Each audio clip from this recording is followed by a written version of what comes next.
प्रिय दर्शकों, नमस्कार। एक बार फिर से उपस्थित हूँ विश्लेषण जन्म कुंडली का इस कार्यक्रम के अंतर्गत आज एक कुंडली लेकर के आया हूँ। कार्यक्रम के आरंभ में ही बता दूं कि आप में से जो लोग भी अपनी जन्म कुंडली का वीडियो विश्लेषण कराना चाहते हैं वो आज के कमेंट में अपना date of birth, time, place जरूर लिखें। साथ ही साथ वो सोमवार का कार्यक्रम अवश्य देख लें, क्योंकि इनमें से नामों की जो घोषणा मैं करूंगा 3 कुंडलियों का, वो सोमवार को करूंगा। तो आज के कार्यक्रम के कमेंट बॉक्स में अपना डेट ऑफ बर्थ, टाइम और प्लेस देना ना भूलें। आगे बढ़ते हैं। आप लोगों के सामने एक कुंडली जो लेकर के आया हूं, आइए सबसे पहले उसका पंचांग पढ़ के बता देता हूं।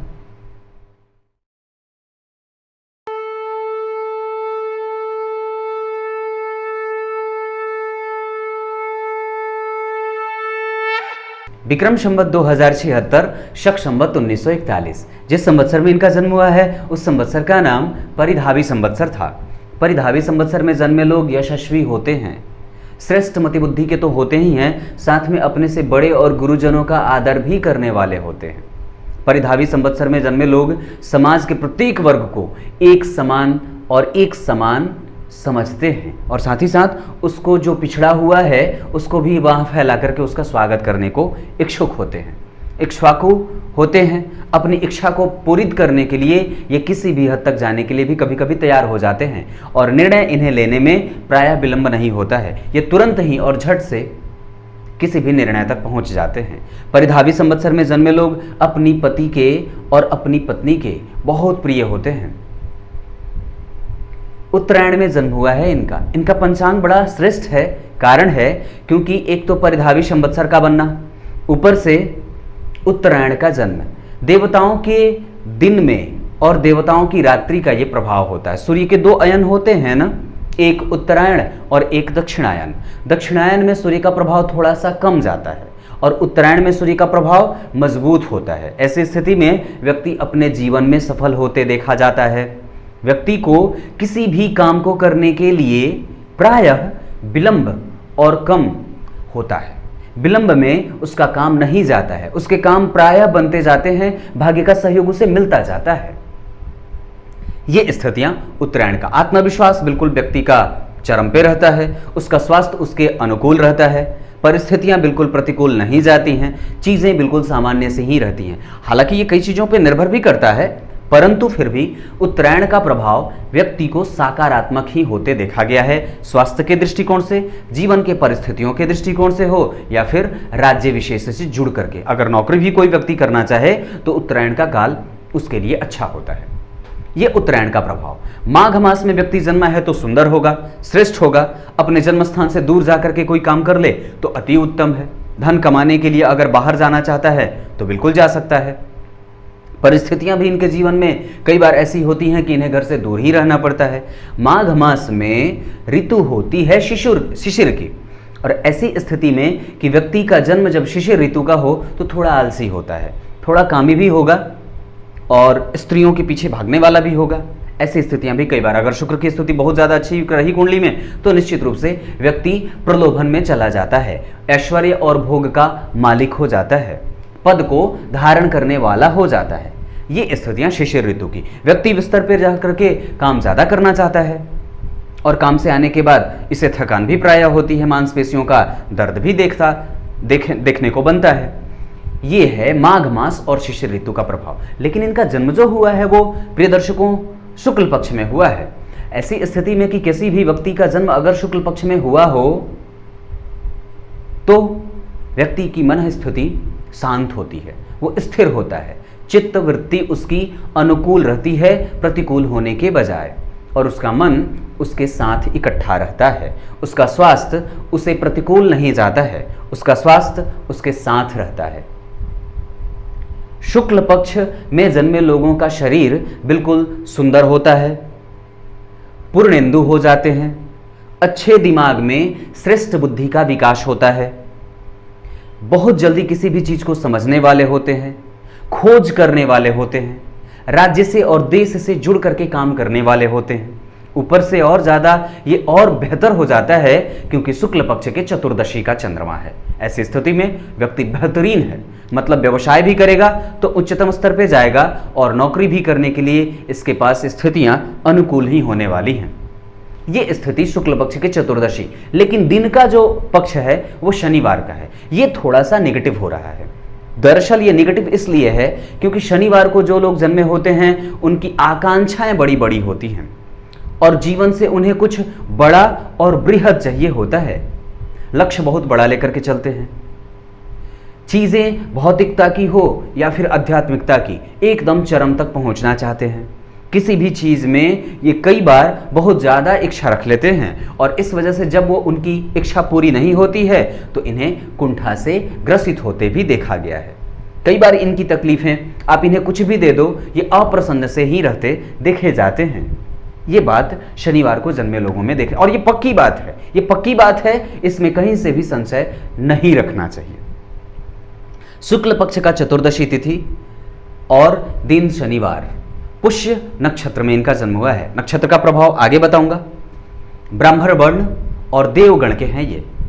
आयुष्मान योग में जन्म हुआ है और वर्णिज करण है। आयुष्मान योग में जन्मे हैं तो व्यक्ति के पास आयु की भरपूर इच्छा है और वो मिलता भी है, क्योंकि आयुष्मान योग जो होते हैं वो अपने नाम के आधार पर ही और नाम के अनुकूल ही फल करते हैं। तो आयुष्मान योग व्यक्ति को यशस्वी बनाता है और आयु का मालिक बनाता है। वणिजकरण में जन्मे लोग अगर व्यवसाय भी कर लेते हैं कभी कभी तो निश्चित रूप से आगे चले जाते हैं। ब्राह्मण वर्ण का है व्यक्ति तो इस वजह से विवाह अगर किया जाए तो मिलाकर के किया जाए, और साथ ही साथ व्यक्ति के श्रेष्ठ मति बुद्धि को देखना है तो इसके वर्ण को ही पहचान लीजिए। नक्षत्र का प्रभाव व्यक्ति के ऊपर बड़ा श्रेष्ठ रहने वाला है, न्यायप्रिय होगा। इसकी चर्चा आगे करूंगा। अब आपको सीधे ग्रहों के अवस्थाओं के बारे में बताने से पहले आपको इस कुंडली में नक्षत्र पे ही आज चर्चा पहले कर देता हूं। तो सबसे पहले अब नक्षत्रों को समझ लेते हैं कि नक्षत्र कौन कौन से हैं और कहां कहां बैठे हैं।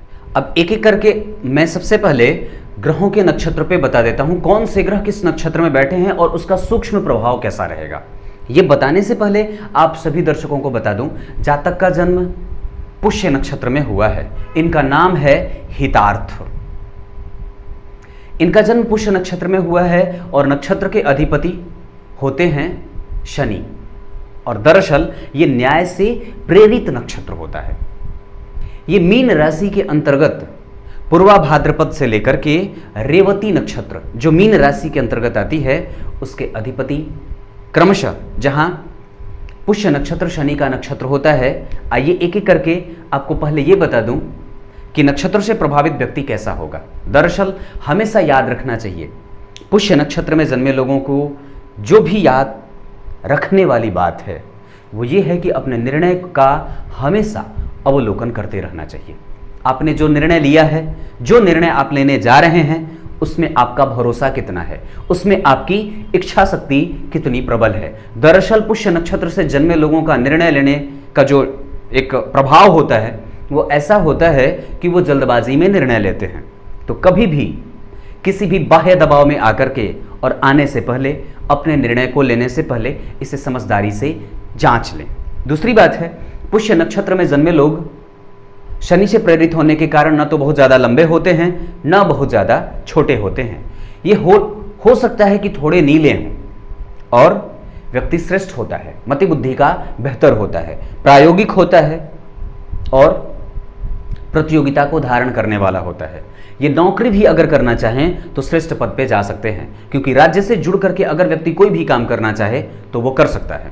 दरअसल पुष्य नक्षत्र में जन्मे लोग, ये नक्षत्रों का राजा कहा जाता है, नक्षत्रों का राजा कहा जाता है।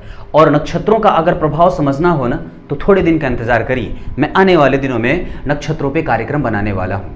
और एक बात बता दूं, पुष्य नक्षत्र में जन्मे लोग अगर व्यवसाय से संबंधित कोई चीज़ पूछना चाहते हैं, क्योंकि ये बहुत महत्वपूर्ण विषय हो जाता है, तो पुष्य नक्षत्र से जन्मे लोग डॉक्टर के क्षेत्र में जा सकते हैं, खोजी और खोज करने वाले क्षेत्र में जा सकते हैं, न्याय के क्षेत्र में जा सकते हैं, शासन के क्षेत्र में जा सकते हैं, न्यायपालिका के क्षेत्र में जा सकते हैं, पुलिस डिपार्टमेंट में जा सकते हैं, केयर करने वाली जो चीज़ें होती हैं जैसे अनाथालय वगैरह, वृद्धाश्रम वगैरह, उससे जुड़ करके काम कर सकते हैं, होटल इंडस्ट्री में जा सकते हैं, अग्नि से संबंधित क्षेत्रों में जा सकते हैं, अनाज आदि के क्षेत्रों में जा सकते हैं, उत्पादन जहां होता हो धरती से उन क्षेत्रों में जा सकते हैं, सैनिक सेवा में जा सकते हैं, राज्य के किसी भी उच्च पद पे जाना चाहते हैं या उससे जुड़ करके कोई काम करना चाहते हैं तो कर सकते हैं।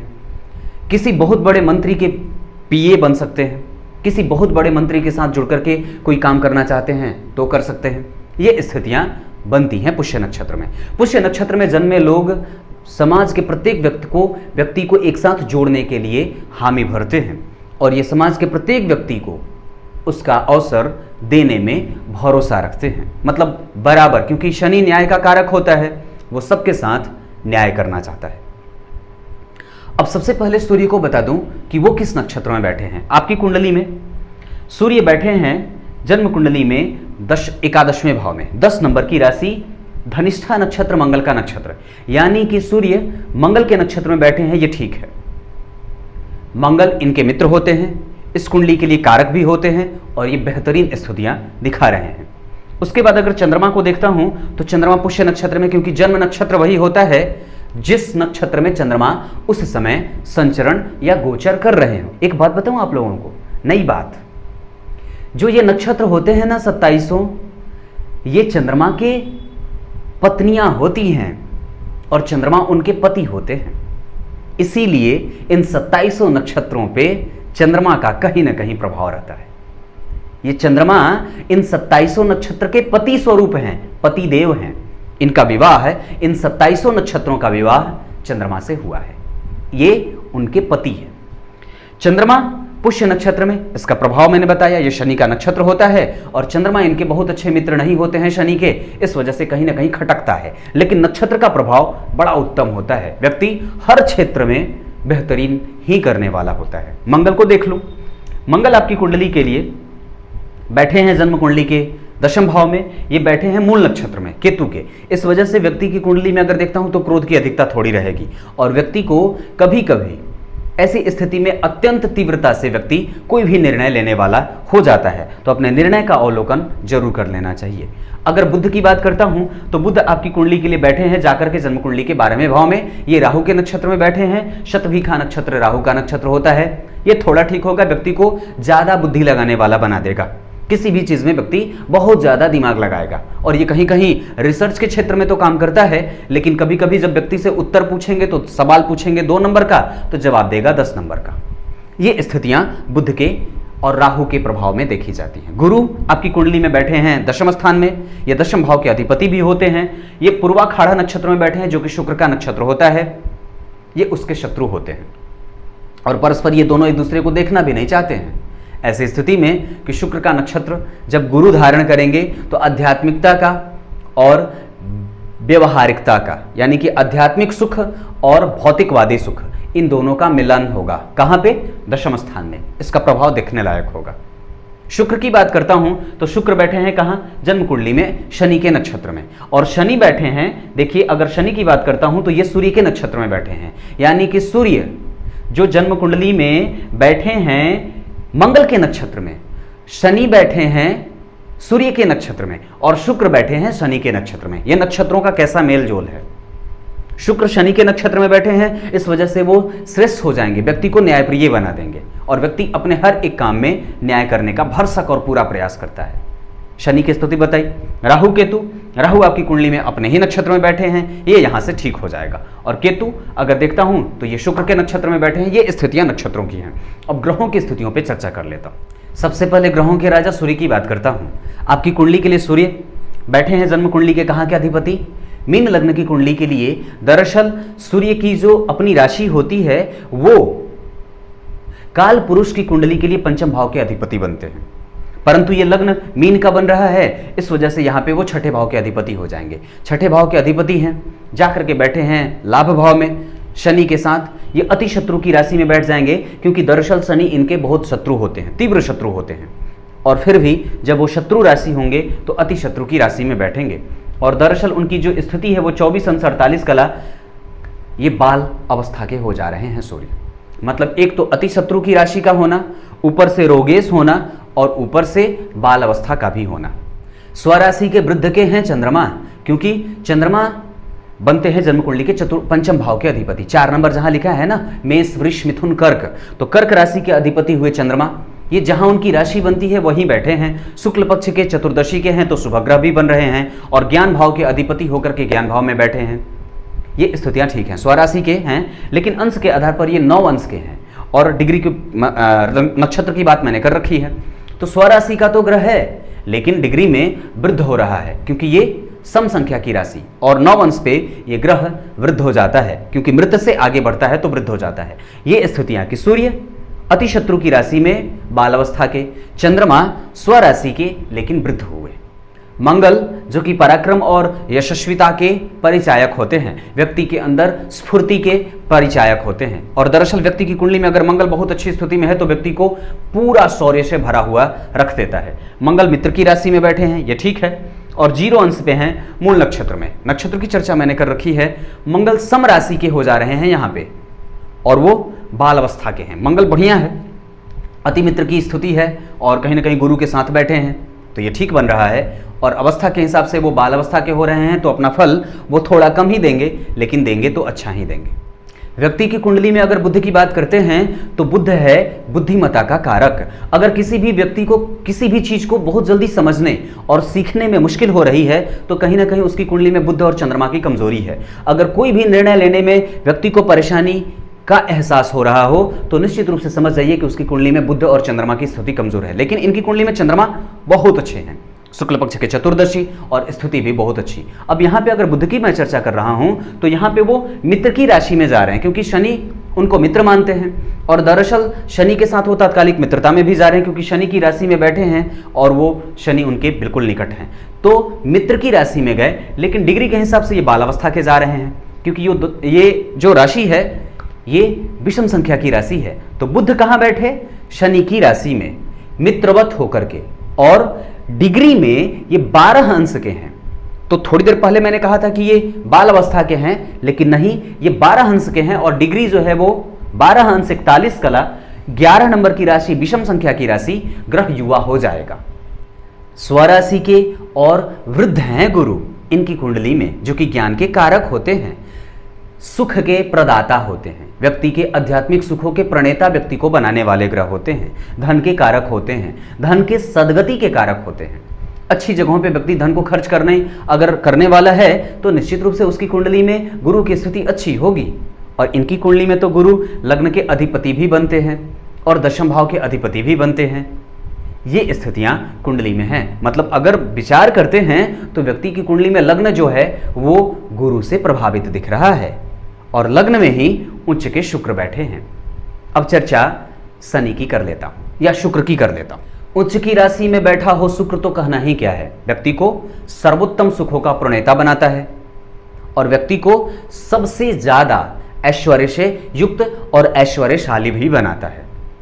इनकी कुंडली में शुक्र उच्च के हो रहे हैं तो लग्न में, और नक्षत्र शनि का अपने मित्र का, वृद्ध हैं इस वजह से थोड़े से अपने प्रभावों में दृष्टि का लाभ वो कम देंगे लेकिन फिर भी अवस्था बहुत अच्छी होगी क्योंकि वो लग्न में ही उच्च के हो रहे हैं और व्यक्ति को सर्वोत्तम सुखों के प्रदाता बनेंगे। ये हम बाद में समझेंगे। अब शनि की बात कर लेता हूं। एकादशवें भाव के अधिपति होकर के शनि एकादशवें भाव में ही बैठे हैं और ऐसी स्थिति में कि वो स्वराशि का फल करेंगे और डिग्री के हिसाब से वो 1 अंश 49 कला वो सूर्य के नक्षत्र में बैठे हैं और सूर्य मंगल के नक्षत्र में। अब ऐसी स्थिति कि जहां शनि स्वराशि का बैठा हो और अवस्था में थोड़ा कमजोर हो रहा हो तो निश्चित रूप से वो लाभ का और जिस भाव का अधिपति बन बैठा है उसका प्रभाव तो कम करेगा। अब राहु केतु की चर्चा कर लेते हैं। किसी भी व्यक्ति के जीवन काल में राहु की दशा का उसे बड़ा इंतजार भी होता है और जाने का इंतजार भी करता है। किसी व्यक्ति की कुंडली में आपने सुना होगा और देखा होगा या उसके जीवन में कि राहु भरपूर मालामाल करके जाते हैं। दरअसल बात यहाँ भी वही है क्योंकि एक तो ये केंद्र में बैठे, ऊपर से चतुर्थ भाव में और अपने नक्षत्र के और मूल त्रिकोण राशि में, ये बेहतरीन है। मतलब इस कुंडली की अगर सर्वोत्तम स्थिति की मैं चर्चा करूं तो वो राहु का होना है। हालांकि एक बात और बता देता हूं, तो राहु बुध की राशि जो मिथुन राशि होती है उसमें बहुत ज्यादा वो अच्छा फल नहीं करते देखे जाते हैं, लेकिन फिर भी मूल त्रिकोणस्थ होकर के बैठे हैं और सुख भाव में बैठे हैं। इस वजह से व्यक्ति को थोड़ा दूर तो भेजेंगे अपने जन्म स्थान से लेकिन प्रभाव दिखने लायक होगा। अब आपको कुंडली के विश्लेषण पे लेके आता हूं। मीन लग्न की कुंडली में कारक कौन कौन से ग्रह होते हैं इस पे थोड़ा सा आपको बता देता हूं। ये मूलतः मीन राशि जो है वो प्रिय दर्शकों 12वें नंबर की राशि है। कालपुरुष की कुंडली 1 नंबर से शुरू होती है और ये बनती है 12वें नंबर की राशि, जो कि मीन राशि दरअसल द्विस्वाभाविक राशि है। ये स्थिर भी है और चर भी है, सम संख्या की राशि है और शुभ ग्रह की राशि है। अब विचार करिए तो मीन राशि के कार्यक्षेत्र में या उसके अंतर्गत शरीर का कौन सा अंग आता है, मतलब इसके शरीर के, इस राशि में शरीर के कौन से अंग पे इसका आधिपत्य होता है। तो पैरों की जो सुपलियां होती हैं ना, तलवे, उस पे मीन राशि का प्रभाव है। और विचार करिए तो मीन राशि दरअसल ये जल में रहने वाली राशि है और असल में ये राशि अपने प्रलोभन के कारण ही जानी जाती है। क्योंकि मछलियां क्यों मारी जाती हैं? मछलियां इसलिए मारी जाती हैं क्योंकि उनका अपने इंद्रियों पे वश नहीं होता है, और जहां भी व्यक्ति अपने इंद्रियों पे वश नहीं करता है वो तुरंत ही अपने कर्तव्यों से विमुख हो जाता है। मीन राशि गुरु की गौण राशि है, वो मूल त्रिकोण राशि नहीं है। इस वजह से यहां पे उनकी दूसरी राशि जन्म कुंडली के 10वें स्थान में बनती है, जो कि उनकी मूल त्रिकोण राशि है। गुरु 2 राशियों के अधिपति हुए, एक तो मीन और दूसरे धनु, जिसमें धनु राशि मूल त्रिकोण राशि और गुरु की गौण राशि केंद्र में बन रही है। अब विचार करिए तो एक एक करके अब मैं आपको कारक ग्रहों के बारे में बता दूं। समझिएगा दरअसल ध्यान से कि मीन लग्न की कुंडली के लिए गुरु कारक होंगे, क्योंकि दशम और 2 केंद्रों के अधिपति भी होते हैं और केंद्र में बैठे हैं, इस वजह से केंद्राधिपति दोष भी लगेगा। 2 केंद्रों के मालिक होने के कारण इन्हें केंद्राधिपति दोष भी लगता है।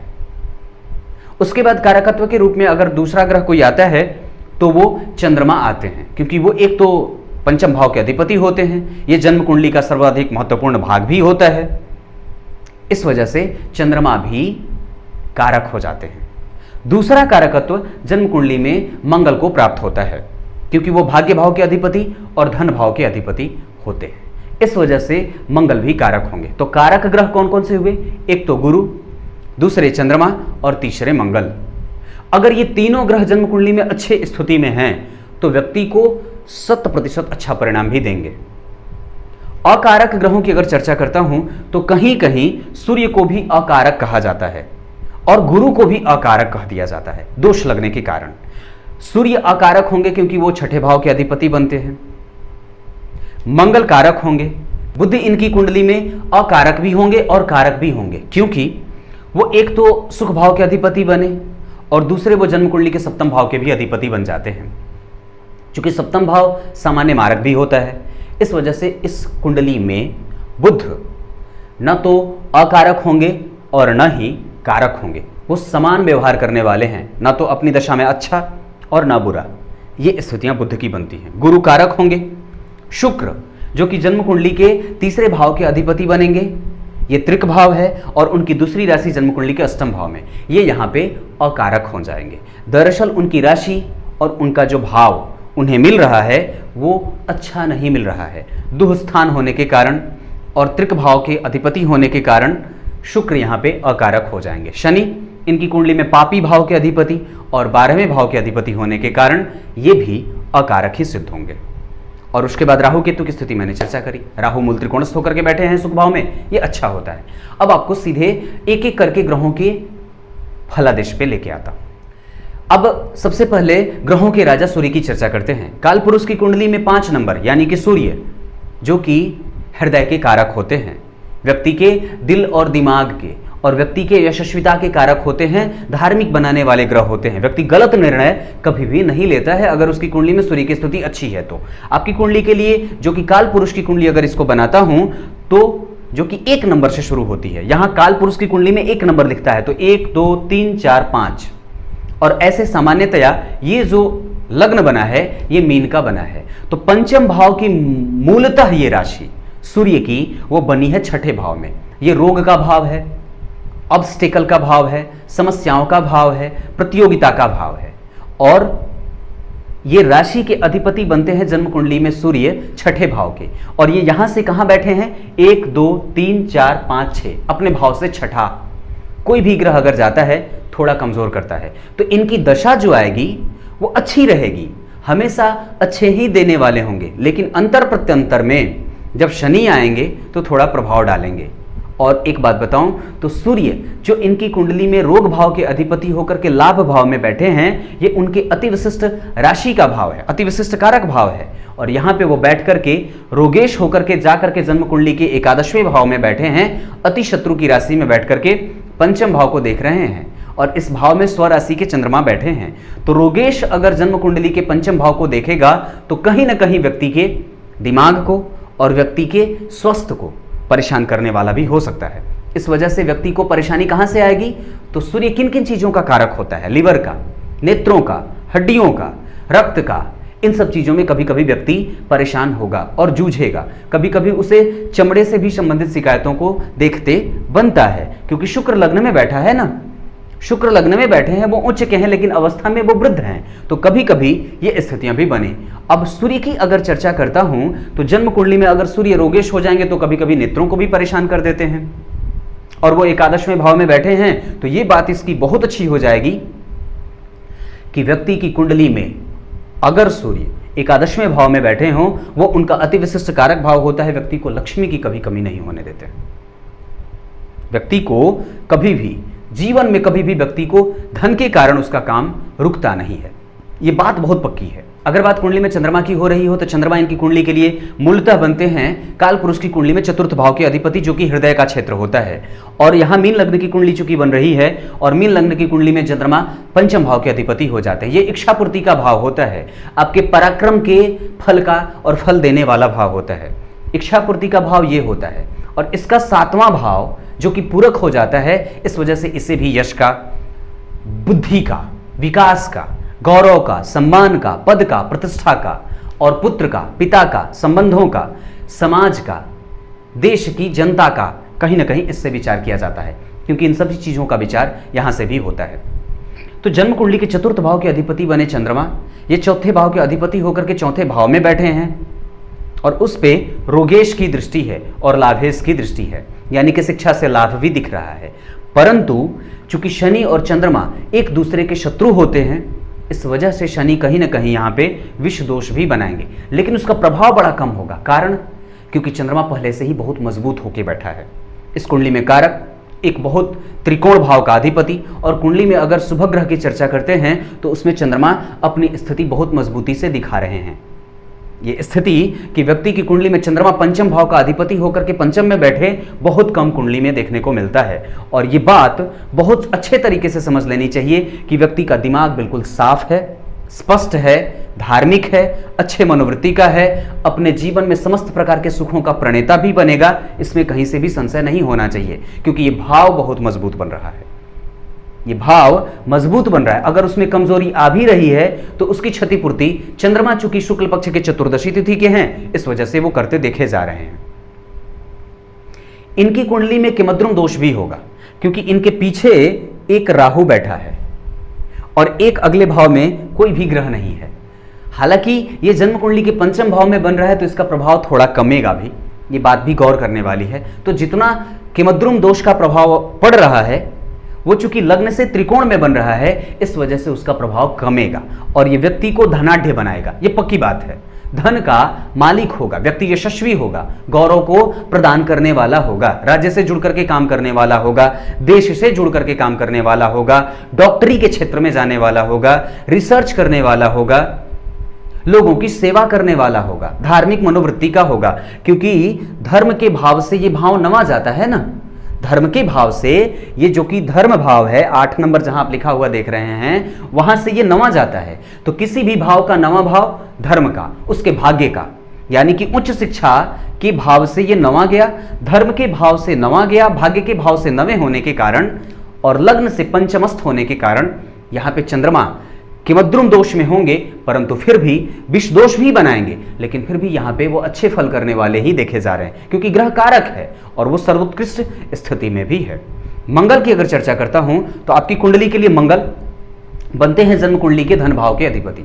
धन भाव के अधिपति और भाग्य भाव के अधिपति होते हैं। धन और भाग्य का संबंध बड़ा अच्छा कहा जाता है। और व्यक्ति के अगर कुंडली में धन भाव के अधिपति और भाग्य भाव के अधिपति एक साथ कहीं बैठे हों या इन दोनों का कहीं से एक साथ संयोग हो जाए, कहीं से भी कनेक्शन हो जाए, तो ये बड़ा अच्छा कहा जाता है। अब विचार करिए, तो धन भाव के अधिपति कौन बने? मंगल। और भाग्य भाव के अधिपति भी बने मंगल। इन दोनों भावों के अधिपति हुए, बैठे हैं कहां? केंद्र में। और 10वें स्थान में मंगल दिग्बली हो जाते हैं। किस क्षेत्र के लिए? क्योंकि वो कैरियर का भाव होता है, वहां पे जाकर के वो समस्त प्रकार के सुखों के प्रणेता बन जाते हैं, व्यक्ति के कार्य क्षेत्र में फ्लरिश करते हैं, उसको सुपोषित करते हैं। और वो बैठे भी हैं तो किसके साथ? गुरु के साथ, जो कि राशि का अधिपति है। तो कोई भी ग्रह अगर राशि के अधिपति के साथ बैठेगा तो उसको बल मिल जाएगा।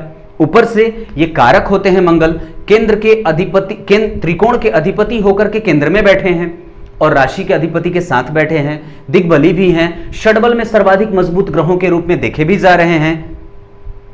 ये बात मंगल को और मंगल की दशा के लिए अच्छी होने वाली कही जा सकती है।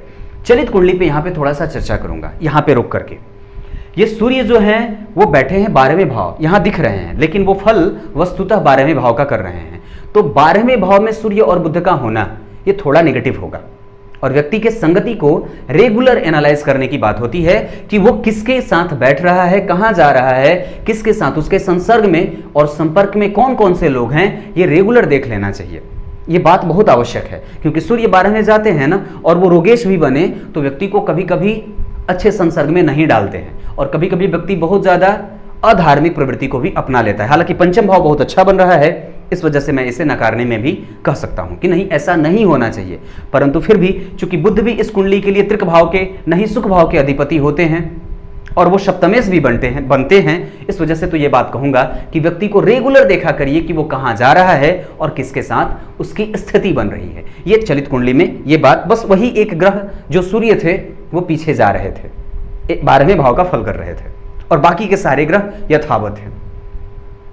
मंगल की चर्चा कर रहा था मैं, तो मंगल को देखा तो भाग्य भाव के अधिपति होकर के त्रिकोण में बैठे, और वो किसके साथ बैठे हैं? लग्नेश के साथ। ये बहुत अच्छी बात है। अब उसको देख कौन सा ग्रह रहा है? तो राहु। तो राहु और मंगल का जब दृष्टि संबंध बनेगा तो ये माता के स्वास्थ्य को परेशान करेगा, माता के साथ संबंधों को कभी कभी जोड़ तोड़ में लाएगा। माता का और पिता का व्यक्ति भक्त तो होगा, परंतु अपने गुस्सा के कारण व्यक्ति प्रभावित करेगा। क्योंकि विचार करिए, यहां से मंगल की ऊपर राहु की दृष्टि पड़ी और मंगल की दृष्टि कहीं ना कहीं लग्न पे जा रही है, क्योंकि ये मंगल अपने चौथी दृष्टि से लग्न को देख रहे हैं। इस वजह से व्यक्ति गुस्सैल भी होगा, व्यक्ति क्रोधी होगा। अब विचार करिए, तो शनि की भी दृष्टि कहीं ना कहीं लग्न पे तो है, तो व्यक्ति के काम में विलंब भी होगा। मतलब एक तो उग्रता भी है और ऊपर से विलंब भी, ये प्रभाव दिख रहा है। तो व्यक्ति को बैलेंस में रहना चाहिए। अपने प्रत्येक निर्णय को लेने से पहले जातक को हमेशा यह समझ लेना चाहिए कि मैं कौन सा निर्णय ले रहा हूं, मैं किसके साथ जा रहा हूं, मेरे लिए सर्वोत्तम स्थिति क्या होगी, उसका रेगुलर एनालाइजेशन करते रहना चाहिए। ये बात बनती है क्योंकि आप उग्र हैं और केतु भी उसमें कहीं ना कहीं गुरुवत हो जा रहा है, और गुरु तो स्वराशि के हैं ही, लग्नेश होकर के 10वें स्थान में बैठे हैं। ये बहुत सामान्य बात नहीं है, ये लक्ष्मी योग का निर्माता बनता है जातक। और लाभ का अधिपति लाभ में बैठा। मंगल की दृष्टि की बात करी, 7वीं दृष्टि माता भाव को देख रहा है, राहु वहां बैठे हैं, तो कभी कभी परेशानी दे देते हैं, माता के स्वास्थ्य को परेशान करेंगे, माता के साथ संबंधों को कभी कभी। और व्यक्ति को ऐसी स्थिति में कि जन्म कुंडली के चतुर्थ भाव में बुध की राशि बने, वो बुध 12वें गया। पिछली कुंडली को याद करिए, मैंने जो कुंडली बनाई थी उसमें भी ये स्थितियां बन रही थी कि सुख का अधिपति 12वें, सूर्य भी रोग भाव के अधिपति होकर के 12वें बैठे, फल किए। और साथ ही साथ राहु अगर चतुर्थ स्थान में बैठेगा तो व्यक्ति को अपने जन्म स्थान से दूर भेजेगा। और व्यक्ति के लिए यह सही भी होता है कि अगर जन्म स्थान से व्यक्ति दूर जाए तो बड़ा लाभ करेगा। कारण क्योंकि सुख भाव पे, जो कि अपने स्वभवन का भाव है, जो माता का भाव है, जो देश का भाव है, यहां पे एक पापग्रह बैठा और वो बाहर भेजने का और बाहर जाने का इशारा कर रहा है। क्यों? इसको प्रबलता कैसे मिल रही है? तो शनि का प्रभाव लग्न पे, एक पापग्रह, और वो पापी भाव का अधिपति भी है। मंगल पापग्रह जो भाग्य भाव के अधिपति हैं वो केंद्र पे देखेंगे तो कहीं ना कहीं व्यक्ति को ये कह रहे हैं कि बाहर जाओ, क्योंकि वो पापग्रह जो ठहरे। लग्न का अधिपति केंद्र में आ रहा है और वो भी दसम स्थान में, तो ये भी कहीं ना कहीं व्यक्ति को यशस्वी बना रहा है और व्यक्ति स्वाभिमानी भी होगा, अपने पैरों पे आरंभ से ही खड़ा होना चाहता है। ये स्थितियां भी दिखती हैं।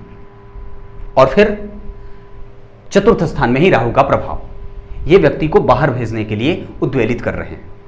सातवें के बाद आठवीं दृष्टि यहां, तो ये चंद्रमंगल योग बनेगा, क्योंकि चंद्रमा कारक हुए, भाग्य भाव के अधिपति से दृष्ट हो रहे हैं। ये ठीक है, अत्यंत श्रेष्ठ स्थिति जन्म कुंडली के पंचम भाव पे। अगर आप डॉक्टर बनाना चाहते हैं, बिल्कुल अच्छी और श्रेष्ठ स्थितियां बन रही हैं, ये पक्की बात है, क्योंकि चंद्रमा और मंगल का प्रभाव जब जन्म कुंडली के चतुर्थ और पंचम भाव पे रहे तो ऐसी स्थिति में व्यक्ति को रिसर्च के क्षेत्र में, लोगों की सेवा करने के क्षेत्र में, और व्यक्ति खोजी प्रवृत्ति का होगा, बहुत बड़े हॉस्पिटल का मालिक भी हो सकता है। यह मंगल की बात रही। अब चर्चा बुद्धिमत्ता के कारक ग्रह बुध की कर लेता हूं। आपकी कुंडली के लिए बुध बनते हैं सुख भाव के अधिपति, और उनकी दूसरी राशि जन्म कुंडली के सप्तम भाव में बनती है, जो कि मारक भाव भी कहा जाता है। ग्रह इन दोनों भाव का अधिपति हुआ और कहां बैठा? 12वें, यानी कि सप्तम भाव जो कि पति पत्नी का भाव होता है। एक बात जब यहां पे आया हूं तो बता दूं, व्यक्ति कहीं से भी मांगलिक नहीं है, तो इस हिसाब से आपको मैंने इनका बताया है कि गण क्या है, ब्राह्मण वर्ण और देवगण के हैं, तो कुंडली मिलाकर के विवाह करने से ज्यादा उत्तम होगा, क्योंकि सप्तम भाव का अधिपति 12वें जा रहा है और वो बैठा भी है तो राहु के नक्षत्र में। मूल त्रिकोणस्थ राहु और बुध के नक्षत्र, बुध जो है वो राहु के नक्षत्र में है और वो सप्तमेश और सुखेश होकर के 12वें जा रहा है। व्यक्ति के बुद्धि का क्षय करेगा, व्यक्ति बहुत ज्यादा दिमाग लगाएगा, कैलकुलेशन पावर व्यक्ति का बहुत ज्यादा स्ट्रांग होता है, व्यक्ति गणना प्रधान हो जाएगा, हर चीज में ज्यादा दिमाग लगाएगा, हर चीज को जितना नहीं सोचना चाहिए उतना ज्यादा एक्सप्लोर करेगा। निर्णय लेने में भी कभी कभी विषय परेशानी होगी, क्योंकि राहु के नक्षत्र में है। हालांकि व्यक्ति बहुत ज्यादा बुद्धिमान भी होगा, क्योंकि पंचम भाव में स्वयं चंद्रमा बैठे हैं, जो कि बुद्धि को और बुद्धि को सुस्पष्ट तरीके से व्यक्ति के सामने लाने वाले ग्रह के तौर पे जाने जाते हैं, और वो सूर्य से दृष्टि भी हो रहे हैं। मैं समझता हूं कि व्यक्ति को निर्णय लेने में परेशानी तो होगी अगर ज्यादा दिमाग ना लगाए तो। हालांकि एक बात, आजकल की स्थिति में लोग ज्यादा दिमाग लगाते हैं और कई बार चीजें छोड़ने का भी प्रयास नहीं करते हैं लोग, हालांकि उसे छोड़ देना चाहिए। अगर बहुत ज्यादा किसी चीज को घिसेंगे तो वो पतला होगा और फिर टूट जाएगा। ये स्थितियां बनती है। तो सप्तम भाव का अधिपति 12वें जा रहा है, सप्तमेश 12वें जा रहे हैं, और बुध की स्थिति वो देखिए 12 अंश पे है, तो मैं समझता हूं कि मित्रवत तो होकर के बैठा है, लेकिन बहुत अच्छी स्थिति में नहीं समझ रहा हूं। इस वजह से विवाह का निर्णय जो हो वो थोड़ा लेट से भी होगा, क्योंकि शनि देख रहे हैं, मंगल का प्रभाव है, पंचम भाव पे भी मंगल का प्रभाव है, सुख भाव पे भी मंगल का प्रभाव है, शनि लग्न को देख रहे हैं। ऐसी स्थिति में विवाह का जो संबंध बनता है वो थोड़ा विलंब से बनता है। व्यक्ति का काम थोड़ा लेट लतीफी का, असफलता का मार्ग कई बार 1-2 बार खोल देता है, तो उससे घबराने वाली कोई बात नहीं होनी चाहिए, क्योंकि दरअसल ये कुंडली कुछ ऐसी ही बन रही है, क्योंकि शनि का प्रभाव लग्न पे, सूर्य का प्रभाव पंचम पे, ये स्थितियां व्यक्ति के कार्य को विलंब, और हो सकता है कि अगर विवाह न मिलाया जाए तो संतानोत्पत्ति में कभी कभी समस्या कर दे, क्योंकि शनि और शुक्र दोनों एक दूसरे के शत्रु और दोनों पंचम भाव को देख रहे हैं। इस वजह से विवाह मिला करके ही करिएगा। यह बुध की बात थी। बुध दृष्ट किससे हो रहा है? किसी से नहीं, और उसके एक घर आगे शुक्र बैठे हैं और उसके अगले ही पिछले ही घर में शनि बैठे हैं।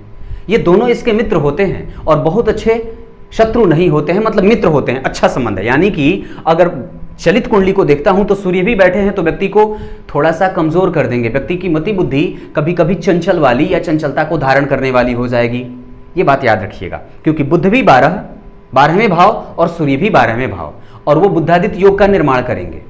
और ऐसी स्थिति में कि जन्म कुंडली के 12वें भाव में सूर्य चले जाएं तो पिता के साथ कभी कभी मनमुटाव दे देंगे, नेत्रों में परेशानी, खास करके बाईं नेत्र में माथे दर्द की समस्या को देखने को मिल जाता है। कभी कभी व्यक्ति अपने आत्मविश्वास से कभी कभी जो है वो संशय करने लगता है।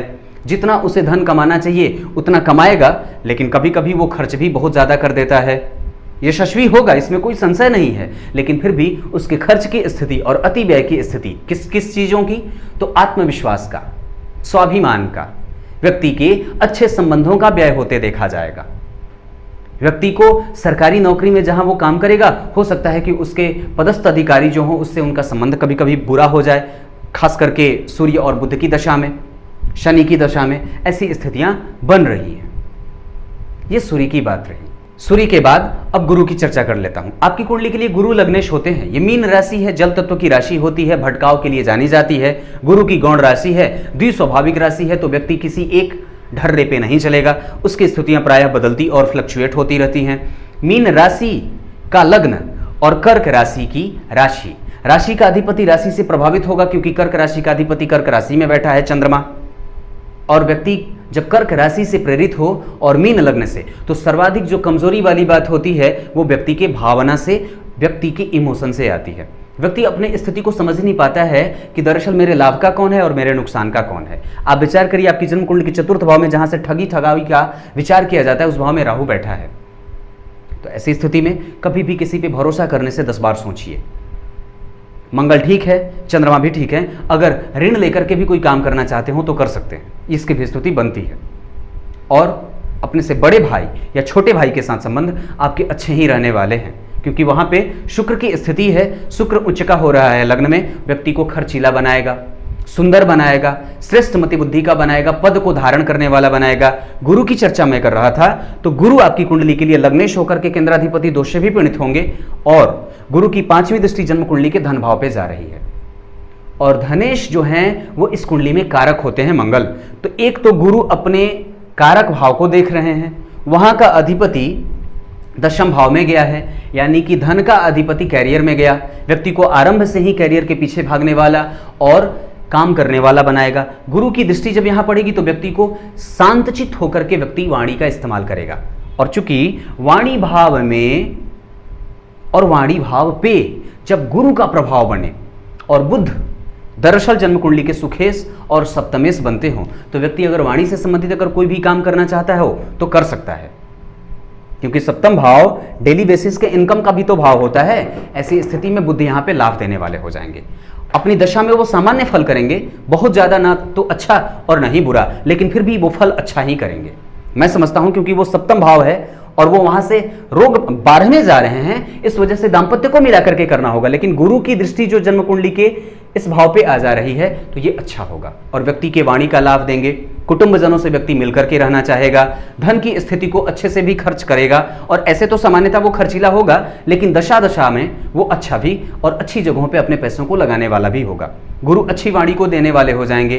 गुरु पिता के साथ संबंध अच्छा रखने वाले हो जाएंगे, माता के साथ भी संबंध अच्छा रहेगा। हालांकि मंगल और राहु का संबंध अगर यहाँ पे नहीं होता तो माता को वो रुग्ण नहीं बनाते और माता के स्वास्थ्य को कभी कभी परेशान नहीं करते, लेकिन ये स्थितियां मंगल और राहु के बन जाने के कारण कहीं ना कहीं माता के स्वास्थ्य को वो परेशान कर रही हैं। हालांकि पिता के साथ अगर संबंधों की दर्शन और संबंधों पर चर्चा करते हैं तो चूंकि ये पैतृक भाव भी होता है और यहां से पैतृक संपत्ति का भी विचार किया जाता है। जन्म कुंडली के द्वितीय भाव के अधिपति होकर के मंगल अपने भाव से षडाष्टक में नहीं जाएंगे। ये कारण है क्योंकि ये दूसरा भाव है और यहां से 7, 8, 9 नवम पंचम के संबंध में है, तो राशि का अधिपति अगर नवम पंचम के संबंध में जाता है तो अच्छा हो जाता है। तो यहां पे गुरु अच्छा फल करेंगे। 7वीं दृष्टि से यहां देखेंगे, माता शिक्षा देने वाली हो सकती हैं और गुरु से प्रभावित होंगी तो धार्मिक होंगी, धार्मिक मनोवृत्ति पे व्यक्ति को रखने वाली और लाने वाली होंगी।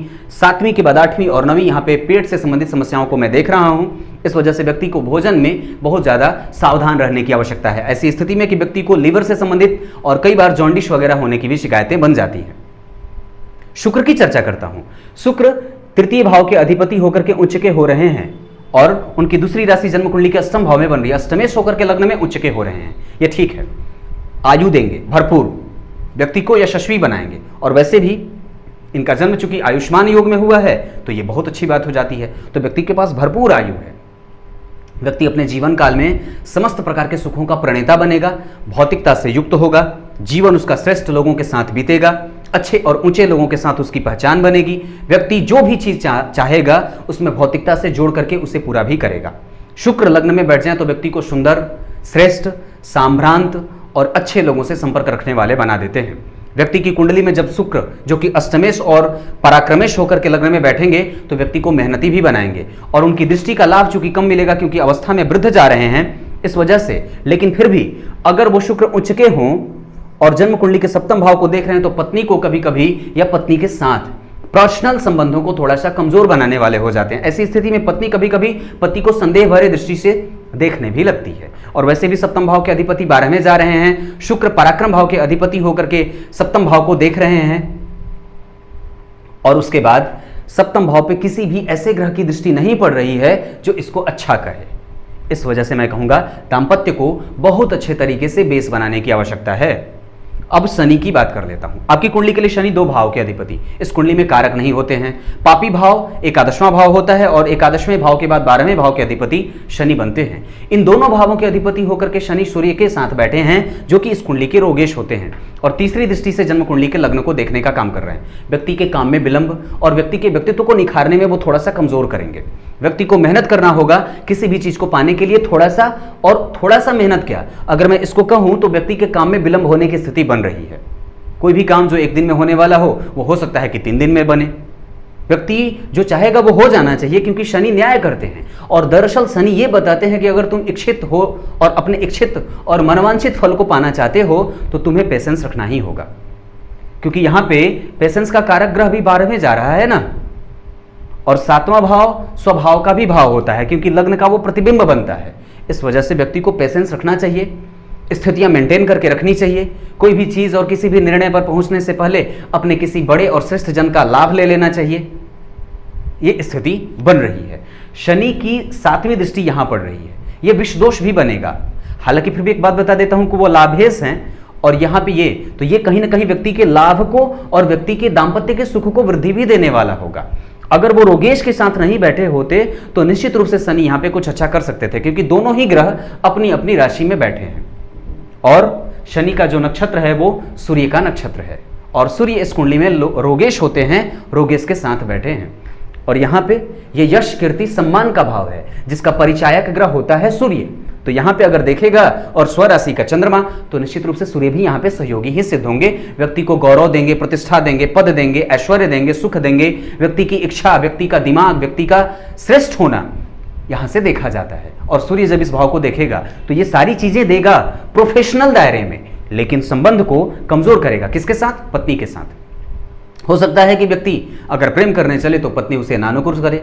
हो सकता है कि दाम्पत्य में कभी कभी कमजोरी बन जाए। हो सकता है कि व्यक्ति की कुंडली में, अगर यहां पे कुछ लोग ये कहेंगे कि शुक्र उच्च का है लेकिन अवस्था में वो मृतप्राय हो रहा है, बहुत कमजोर है वो, और इस कुंडली में वो कारक भी नहीं होता है, अष्टमेश भी होता है। शुक्र यहां पे अपनी दशा में फल करेंगे, अच्छा भी फल करेंगे, लेकिन चूंकि वो लग्न में उच्च के हो रहे हैं इस वजह से वो अच्छा फल करते देखे। अगर वो कहीं और उच्च के होते तो उतने ज्यादा लाभकारी नहीं होते इस कुंडली के लिए, लेकिन चूंकि लग्न में बैठे हैं शुक्र, व्यक्ति को धार्मिक बनाएंगे, यशस्विता प्रदान करेंगे, धन वैभव और प्रतिष्ठा से व्यक्ति को भरा पूरा रखेंगे। ये स्थितियां शुक्र और शनि की क्रमशः बन रही हैं।